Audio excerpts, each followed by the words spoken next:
Corinthians vence, mas não convence. Apesar do bom resultado fora de casa diante do Ceará, o futebol do Corinthians ainda deixou muito a desejar. Acompanhe agora aqui na Rádio Coringão, análise fiel de Ceará 0, Corinthians 1.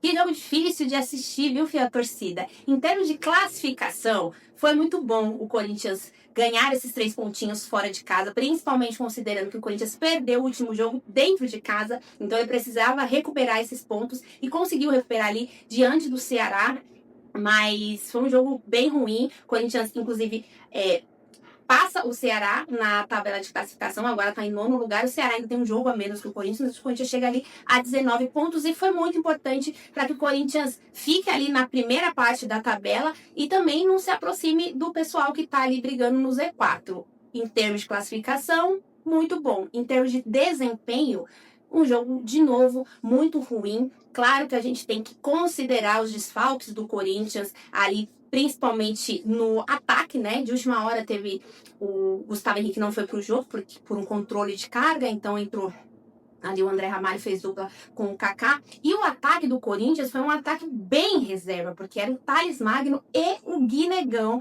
garoto da base, que fez a sua estreia como titular, né, no time profissional. Eu achei que fez uma boa partida, achei que ele se movimentou muito, achei que ele procurou o jogo, que ele tentou, que ele se esforçou, até tava com muita vontade, de novo tomou um cartão amarelo ali num carrinho bem perigoso, mas que ele volta ali no campo de defesa do Corinthians para tentar ajudar o time a recuperar a bola. Então eu gostei da atitude dele dentro de campo, mas a bola não chegou muito para ele, né? O Corinthians é um time ainda com muitos problemas de criação e muito disso eu acredito que passe não só pela questão do Galo ainda não estar no auge dele, mas não dá para ele ficar sobrecarregado, né? Porque só tem o Garro para fazer isso.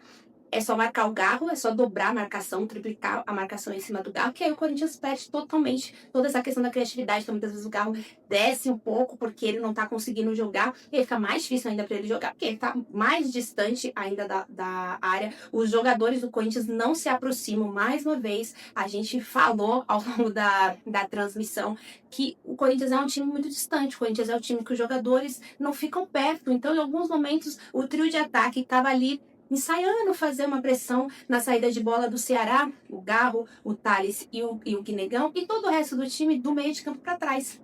E aí, gente, não funciona, não adianta se você fizer essa pressão até conseguir recuperar a bola, mas se o time tá distante, você não tem opção de jogada, você não tem para quem tocar a bola. O Thales Magno, apesar de ter feito gol, e inclusive, né, para calar a boca da comentarista que pediu a substituição dele ali no segundo tempo, mas ele não fez um bom jogo. É a mesma coisa do Corinthians. O Corinthians ganhou? Ganhou, mas ele não fez um bom jogo. O Thales Magno fez o gol? Fez. Quase perdeu.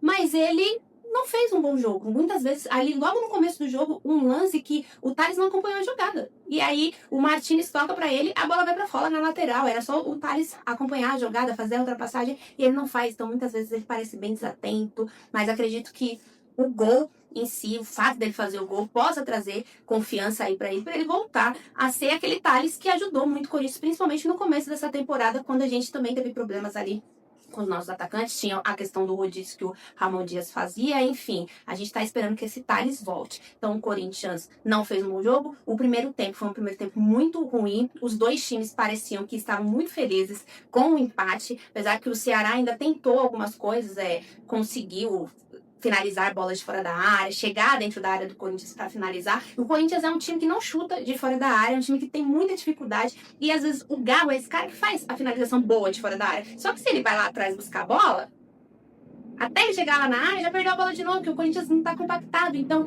falta isso, falta o Corinthians chutar. O Martínez teve uma chance de finalização de fora da área, que ele chutou lá na lua, e inclusive aquela finalização foi a primeira finalização do Corinthians quase no final do primeiro tempo. É muito pouco para um time como o Corinthians, é muito pouco para um time que aspira brigar por Libertadores. Por título não vai brigar, mas pelo menos por Libertadores. Aí, pelo que o Corinthians está brigando? Porque quando ele entra em campo, a gente não consegue identificar um time que está ali sedento pela vitória, que precisa ganhar, que tá se empenhando para ganhar. É difícil falar sobre vontade, porque já falei várias vezes aqui, né? O jogador vai lá, viaja para Fortaleza, ele tem vontade, ele tá ali dentro de campo, mas é estranho, o Corinthians não tem um ímpeto, sabe? É um jogo muito lento, um jogo muito moroso.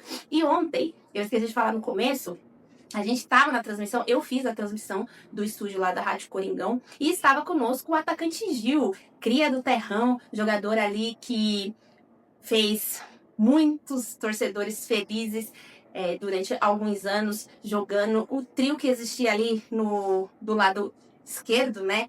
Kleber, Ricardinho e Gil. Eu tenho certeza que se você é mais velho, você tem saudade desse trio e você pensa, nossa, o que esse trio não faria hoje, né? O Gil estava com a gente na transmissão e várias vezes ele pontuou sobre isso, de não conseguir identificar qual é a ambição do Corinthians no campeonato. Porque o Corinthians parece um time que tá tudo bem. Se ganhar tá bom, se não ganhar tá bom, se empatar tá bom, que vai para Ceará, tipo, contando com um empate.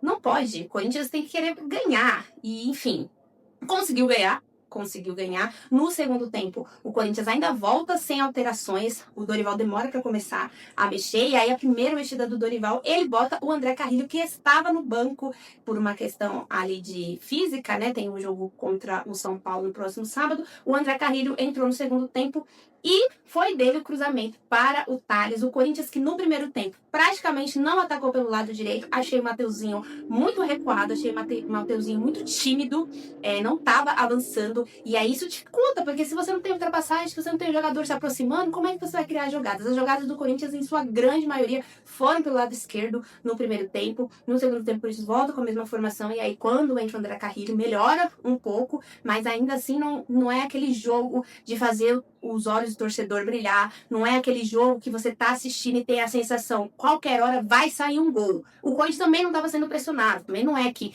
o Ceará estava encurralando o Corinthians e que a gente estava com receio de sofrer um gol. Também não era isso. Parecia dois times que tinham feito um acordo antes do jogo. Vamos empatar, um ponto para cada lado. Você fica na sua posição que você tá, eu fico na minha. Ninguém atrapalha a vida de ninguém, tá tudo certo. Parecia que tinha sido feito um acordo de cavalheiro, de tão chato que tava o jogo, mas o Corinthians conseguiu ali fazer o seu golzinho e depois o Dorival Júnior foi fazendo as alterações, com exceção do Maicon, que ele entra. E eu não entendo, apesar de ele usar o Maicon na maioria das vezes como primeiro volante, mas eu entendo que ele percebe o Maicon como um jogador com mais possibilidade de fazer a saída de bola com qualidade, enfim, não necessariamente só para ficar defendendo. Não que o Maicon faça isso, mas eu tô tentando entender como é que o Dorival tem enxergado isso. Aí o Dorival coloca o Maicon. O Maicon se machuca um pouco depois. E aí, quando o Maicon se machuca, o Dorival já tinha colocado o Charles, né? Não tinha mais ninguém ali pra jogar no meio de campo. E aí ele vai, nenhum jogador. Tinha jogadores meninos da base. Não tinha nenhum jogador mais experiente. Aí ele coloca o João Pedro Tchoca. Tira o Maicon, coloca o João Pedro Tchoca no lugar dele.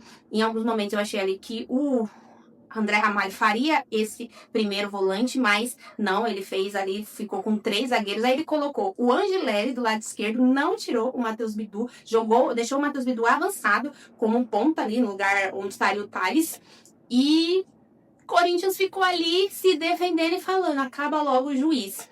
Meio que o Corinthians com uma dificuldade muito grande de reter a bola no ataque, mas também só tinha o Guinegão.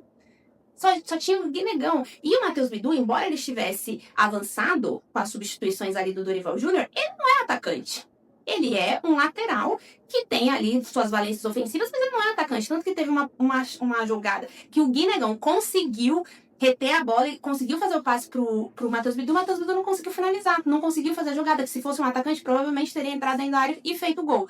Então, eu achei ali o final do jogo perigoso, apesar de não ter se criado muitas chances por parte do Ceará, ou não fez grandes defesas, não teve finalização de fora da área, mas é perigoso você não conseguir ficar com a bola e você ir dando a bola pro seu adversário, porque seu adversário vai ganhando campo, e a gente já viu muitas vezes coisas acontecerem, né? Escanteios seguidos. No último domingo, o Red Bull Bragantino teve 2 escanteios em sequência, e aí no segundo escanteio fez o gol e o jogo acabou. Então é muito perigoso você deixar o adversário com a bola no momento que você precisar ir cuidar do placar e garantir a vitória. Mas deu tudo certo pro Corinthians. O Corinthians, apesar de não ter tido um bom desempenho, conseguiu somar os 3 pontos na tabela importantíssimos, e mais importantes ainda também numa questão anímica, porque o Corinthians agora vai fazer mais um jogo fora de casa e um clássico contra o São Paulo no Morumbi no próximo sábado. Era muito importante que o Corinthians ganhasse para não ir com essa pressão de tantos jogos sem vencer. O Corinthians já vinha numa sequência de empates em sequência, aí volta pro Brasileirão depois da pausa, perde dentro de casa. Se perdesse de novo, seria muito ruim. Então, em termos de tabela, em termos anímicos, em termos ali para dar um up nos jogadores, foi bom o resultado, mas ainda tá faltando desempenho. Mas para o próximo sábado aí, tem os retornos de alguns jogadores, o Memphis volta, o Romero volta, talvez o Yuri já seja ali relacionado, e a gente espera que o Corinthians faça um jogo melhor, né, que seja competitivo diante do São Paulo, porque o Corinthians jogando no Morumbi ultimamente não tem tido, não é sorte, né, mas não tem tido bons resultados. No ano passado, o Corinthians até fez um bom jogo no primeiro tempo, mas no segundo tempo desligou ali 10 minutos, tomou 2 gols de forma bizarra, e o São Paulo venceu o jogo. Então é preciso que o Corinthians tenha muita atenção, que se empenhe e que faça um jogo ali, apesar do São Paulo não estar numa boa fase também. Clássico é sempre clássico, é jogo na casa do adversário, então o Corinthians tem que se preparar muito para esse jogo. Claro que você vai conferir, né, aqui na Rádio Coringão. E eu quero saber de você, torcedor, torcedora corintiana, como está a sua esperança em relação a esse Corinthians que venceu, mas na minha opinião não convenceu. E na sua opinião, o Corinthians convenceu? Ainda está deixando muito a desejar? Deixa aqui o seu comentário. Também compartilhe o nosso conteúdo para mais e mais pessoas. E eu vejo vocês na próxima análise fiel. E vai, Corinthians!